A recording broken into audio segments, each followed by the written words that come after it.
Good morning, everybody. Guys, welcome back to D&D. My name is Connor Diack, and I'm a licensed car dealer in the state of Florida. This is Air Force None, the absolute best when it comes to getting these wonderful used cars nice and cleaned up. Now, guys, in today's video, I want to talk to you a little bit about how Christian, how do I want to politely say this about this mechanic? A shitty mechanic that has no idea what he's doing absolutely blew the sale on our 2011 Hyundai Sonata, and I'm going to tell you why right now. Now, I'm going to start by saying this, that as a car dealer, I never have any problem with people bringing their mechanics to look at these used cars, because that's kind of the nature of the beast, and I want to make sure people know what they're getting, right? So, gentleman reaches out, says he'd like to see this car. And I said, sure, come take a look at it. He looks at it. He's in love with it because it's really, honestly, a solid, really nice car. Well, he says, can I have my mechanic come by and look at it? And I said, sure, no problem. I know the car is going to check out perfect, mechanically speaking. I mean, cosmetically, it's a used car. You're not going to find a used car that looks like a new car. That's just kind of the way that it works. So, mechanic comes up, and trouble pretty much started right away. This guy pulls up on a car that barely runs, which is whatever. It's kind of like that old saying, the roofer's got a leaky roof. Mechanic's got a car that barely runs. It happens. I understand it. But then he whips out the scanner. Now, for those of you guys that don't understand, cars' computer systems are very intricate and detailed, and they record everything, especially in modern cars.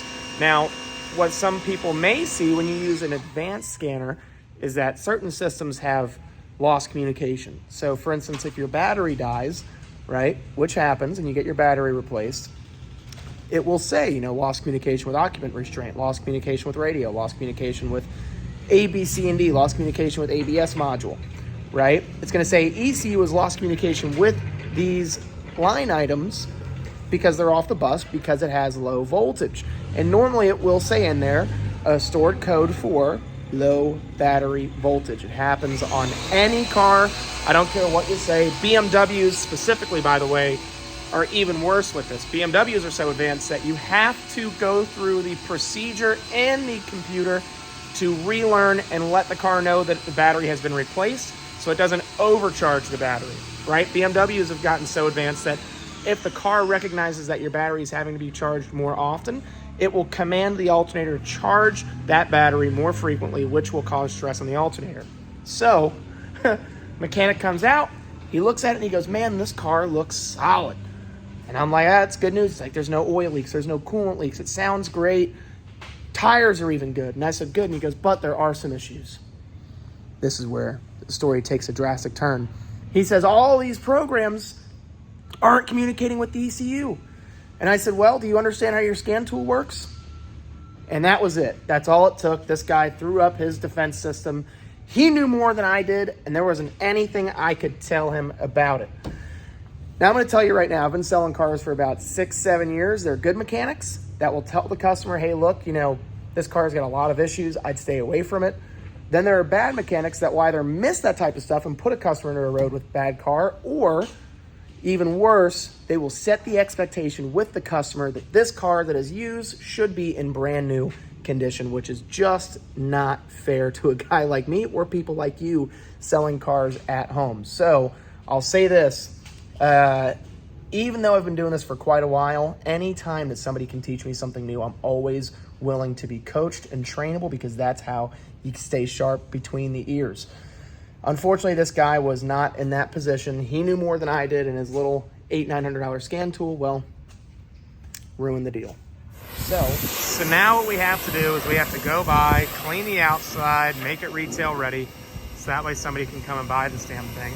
And as you can see, we got a lot of inventory right now. I've got 1, 2, 3, 4 cars inside, 1, 2, 3, 4, 5, 6, 7, 8, plus the Kia out front.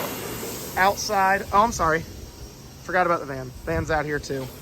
So that's how quickly a bad mechanic can absolutely just annihilate a car sale. And I wouldn't be so irritated if this guy actually knew what he was doing. But instead, he doesn't know what he's doing. He's absolutely in no way, shape, or form willing to be told anything outside of his own opinion.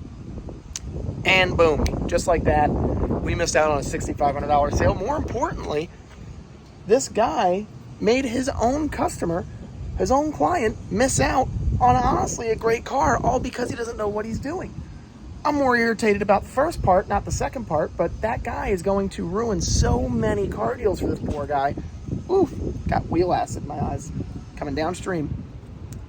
This guy's going to look at so many cars before he finally runs into somebody that somehow, some way cleared every single code prior to that guy showing up, which isn't hard to do, guys. This guy doesn't even, this is the logic, right? Most codes will stay off until the second or third key cycle. So somebody that's actually trying to screw this guy could go in, clear all the codes, and this guy wouldn't know anything about it. He would not know the first thing. So I guess what we're going to do now is we're going to clean this car up.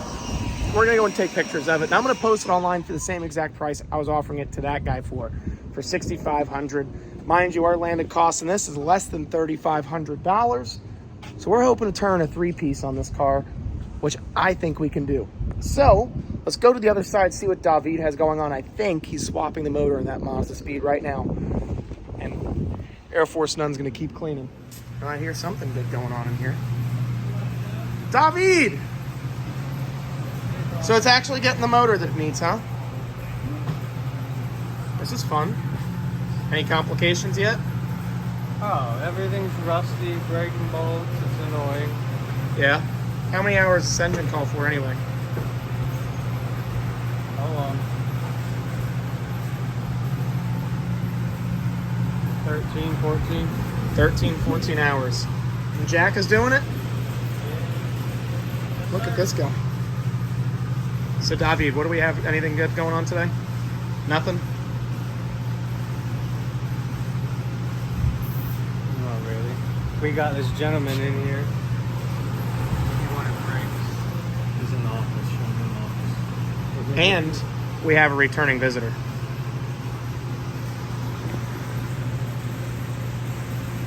We all remember the SRT8 Grand Cherokee. Oh, this guy wants his headlights buffed. But he's a cheap bastard. He already Yeah, those ain't getting buffed out. That's going to be too hard. What the hell is the Grand Cherokee back here for?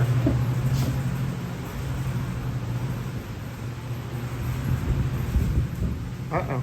Anytime this thing comes back around town, it's never good. Now, if I'm not mistaken, I think this thing needs an oil pressure sensor. But that is not good news because this thing, if you remember, lost oil pressure at about 7,000 RPM.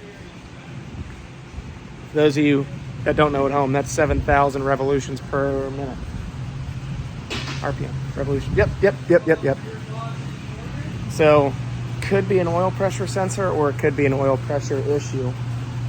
Either way, not good, because that's what that car needs an engine for. And I can tell you, that engine is a lot less expensive than that engine. That is a built 392. That is a bone stock Mazda Speed 3. I think it's a 2.0 turbo. This is nothing to write home about. So that Grand Cherokee, if it needs an engine. David, how much do you think that engine is in that 392? What? How much do you think an engine is for that 392? Just the engine? Just the engine. Okay. 20?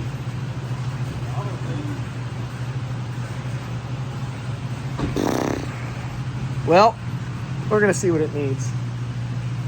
Old Jack off over here is doing a good job. So, we're going to dig into it. All right, guys. We are wrapping up for the day. David and Jack are working on a kitty cat that likes to purr.